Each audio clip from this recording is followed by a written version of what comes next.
ঘরে ফেরার আনন্দে মাতোয়ারা লেবাননের বাস্তুচ্যুত মানুষ।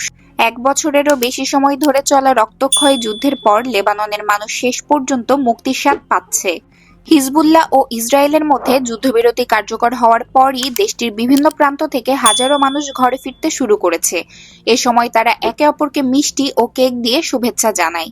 তাদের আশা, এই চুক্তি ভয়াবহ দিনগুলোর সমাপ্তি ঘটাবে। যুদ্ধবিরতির ঘোষণা আসার পর বৈরুত সহ লেবাননের বিভিন্ন শহরের রাস্তায় নেমে আসে অসংখ্য মানুষ। উদযাপনের অংশ হিসেবে শোনা যায় ফাঁকা গুলির শব্দ। তবে এগুলো যুদ্ধের নয়, আনন্দের প্রতীক। পতাকা হাতে নিয়ে স্লোগানে মুখরিত হয় চারপাশ। কেই বলছেন যুদ্ধবিরতির খবর শুনে তারা উচ্ছ্বাসিত। নিজেদের গ্রামে ফেরার চিন্তা তাদের আবেগে ভাসিয়েছে। তারা আশা করছে তাদের বাড়িঘর অক্ষত থাকবে এবং তারা শীঘ্রই সেখানে ফিরে যেতে পারবেন। Pranoti Rahman, international desk, press 20 Bangla.